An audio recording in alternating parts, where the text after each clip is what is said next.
Shalom Bapak Ibu dan Saudara-saudara yang dikasihi Tuhan. Kembali lagi kita bertemu dalam segmen kesaksian yang boleh menjadi berkat bagi kita semua. Pada episode ketiga ini kita akan mendengarkan kesaksian dari keluarga Bapak Transelgea mengenai perjuangan keluarganya melawan virus COVID-19. Semoga kesaksian ini boleh menjadi berkat untuk kita semua. Tuhan Yesus memberkati.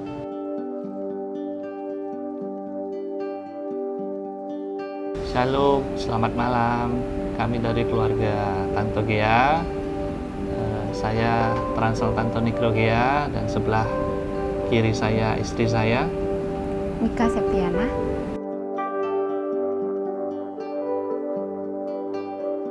Kalau untuk pertama kali dinyatakan COVID-19 berdasarkan gejala awal bulan 6.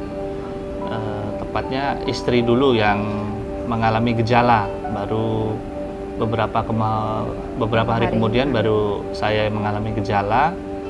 Terus setelah bergejala itu langsung kami ke rumah sakit.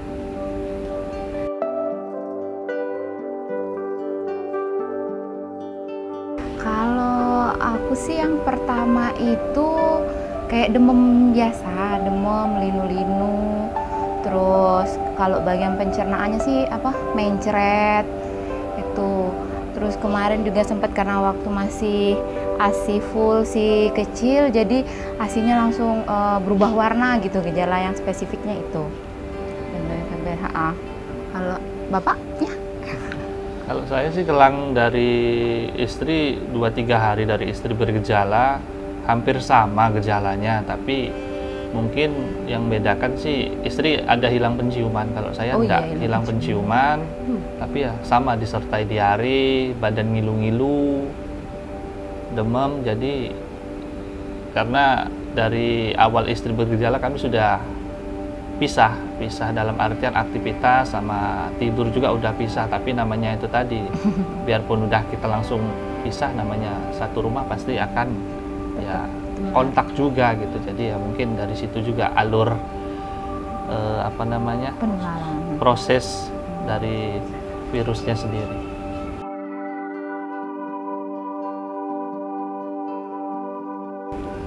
Proses pertolongan Tuhan di dalam kami terkena COVID, yang utama prosesnya dari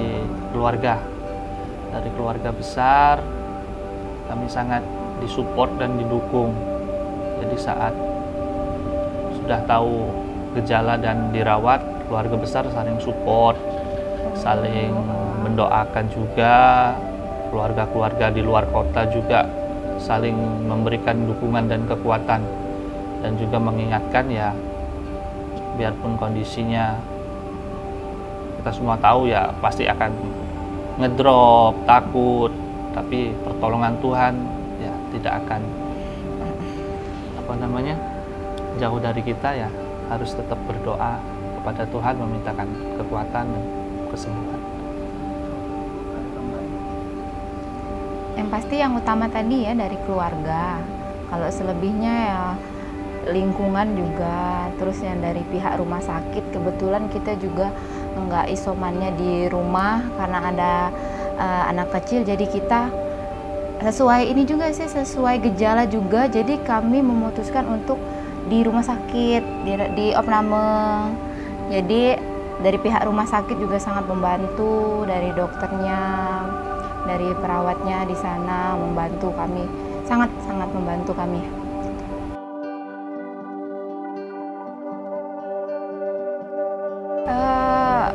Yang pertama kami sangat bersyukur karena dari semua kami orang 6 dari keluarga kami itu si kecil satu-satunya yang nggak tertular, si kecil kami yang saat itu usianya baru 1 tahun pas.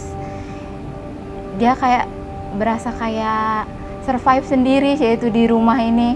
Yang lain sudah kena dikelilingi sama yang positif itu.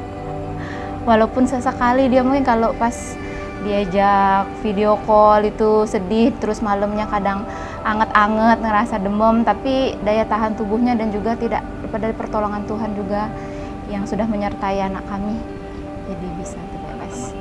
Tambahan sih ya, selain udah dikatain dibicarakan sama istri tadi, yang lain bersyukur juga, karena bagaimana ya, kita manusia biasa, karena kami garda terdepan dalam artian di kondisi di rumah sakit. Jadi awal-awal pandemi kami juga ya merasa takut, merasa cemas akan virus ini. Makanya ya risiko itu besar sekali.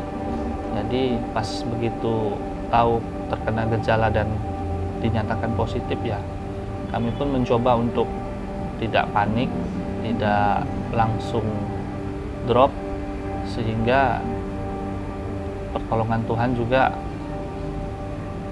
kami rasakan begitu besar, terutama si kecil tadi, sehingga selama proses penyembuhan kami bisa berkumpul kembali semua keluarga di sini.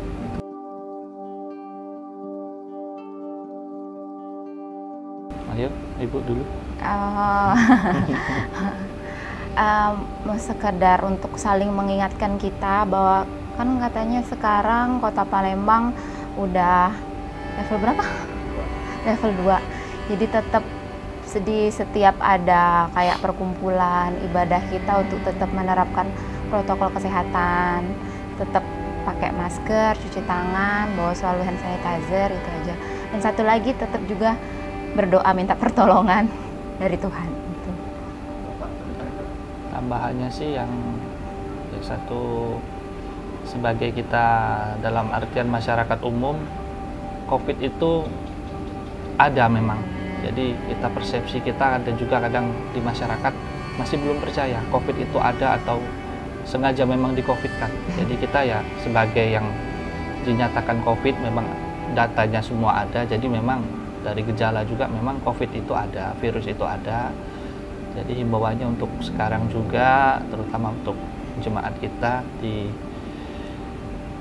kita tetap menjalankan protokol kesehatan selama misalkan mengikuti ibadah dan kegiatan lainnya, terutama untuk jemaat kita yang mempunyai penyakit penyerta komorbid, misalkan ya darah tinggi, diabetes. Jadi lebih benar-benar memperhatikan, jadi saling menjaga, keluarga juga saling support, jadi mengurangi risiko penularan dan penyebaran COVID-19 terutama di Kota Palembang kita ini. Biarpun levelnya sudah turun level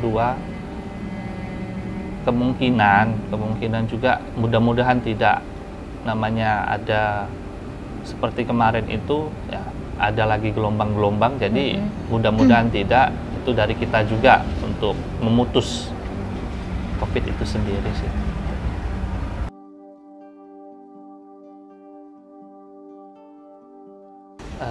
Baiklah Bapak Ibu, sekian dulu kesaksian dari keluarga kami. Banyak berkat Tuhan yang melimpah di kehidupan kami, terutama selama masa pandemi. Dari awal gejala dinyatakan dan sembuh, bisa berkumpul kembali, pertolongan luar biasa, sangat luar biasa, sehingga kami dapat ya berkumpul dan bersukacita kembali di rumah untuk memuji memuliakan nama Tuhan. Baiklah Bapak Ibu, demikianlah kesaksian dari keluarga kami. Selamat malam, shalom. Shalom.